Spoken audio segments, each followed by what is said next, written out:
Je vous raconte ce qui s'est passé dernièrement à ma paroisse. On a fait une fête dimanche. Demain dimanche, on va faire une fête. C'est pour ça que je parle long ce soir. On m'a dit de témoigner. Hein? Je peux témoigner? On a fait une fête. Et je devais venir à 14h, être à Abidjan, parce qu'à 15h, j'avais une autre messe. Alors mon vicaire, qui m'aime beaucoup, dit pour toi, eh bien, oh. Parce qu'il y a des curés qui ne sont pas heureux. Moi, je suis un curé heureux. Mon vicaire qui m'aime beaucoup et qui veut me protéger de tous ceux qui veulent venir me voir à la manière de Pierre, qui refuse qu'on aille saluer Jésus. J'étais dans la chambre quand j'entends du bruit au salon. Le vicaire dit à cette dame qui est venue avec un enfant inconscient dans les mains. Ah, madame, s'il vous plaît, le curé est fatigué, se repose, il doit aller à Abidjan. Et c'est devenu des histoires. Donc j'entends le bruit au salon. J'ouvre la porte, je sors. Je dis, mais qu'est-ce qu'il y a? Et je vois cette femme qui amène un jeune garçon, peut-être de 16 ans ou 17 ans. Je vois une pâte blanche ici.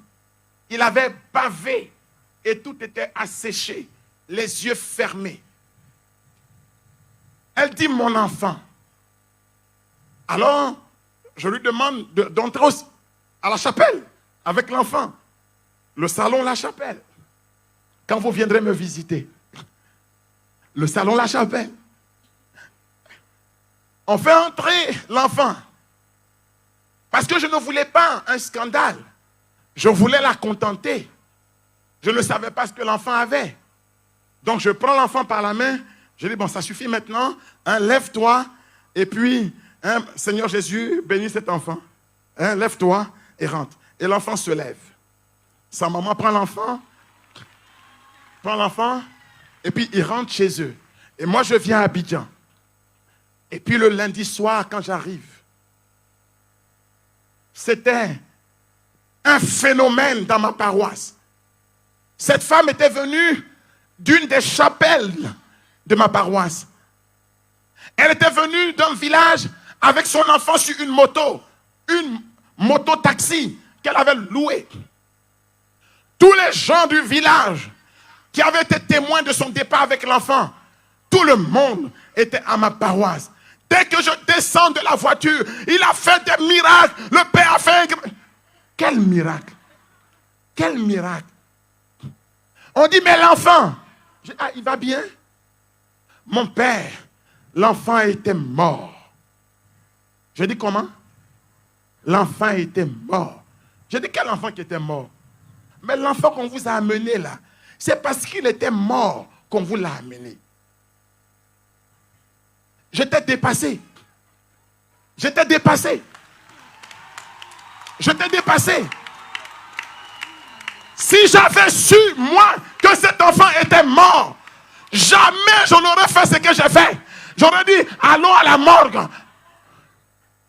Je ne savais pas. Dieu a voulu fermer mon intelligence rikiki et laisser toute la place à sa suprême autorité, à sa glorieuse présence.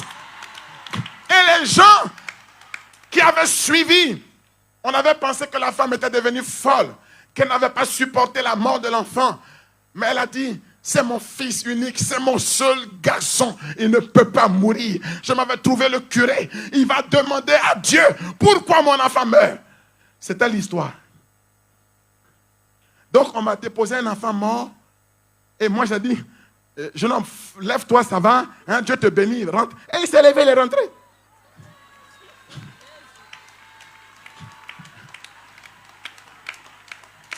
Oh, gloire à l'unique témoin. Il est assis là-haut. Il est assis là-haut. Il est assis là-haut. Il est assis là-haut. Je ne vous parle pas d'un film avec des caméras. Je vous parle de quelque chose qui s'est produit et qui m'a dépassé. S'il ne te dépasse pas, c'est qu'il n'a pas commencé à travailler avec toi. Parce que avant que tu ne fasses un pas, il a déjà fait 2 pas. Le Seigneur que nous servons est vivant. Il est vivant. Il est vivant. C'était sans bruit. C'était sans tapage. C'était sans démonstration. C'était sans parole de connaissance. C'était sans j'ai senti l'onction. Parce qu'on n'avait plus besoin de sentir l'onction. Mais il fallait laisser l'onction se faire ressentir lui-même quand il a pris le contrôle de la situation. Oui!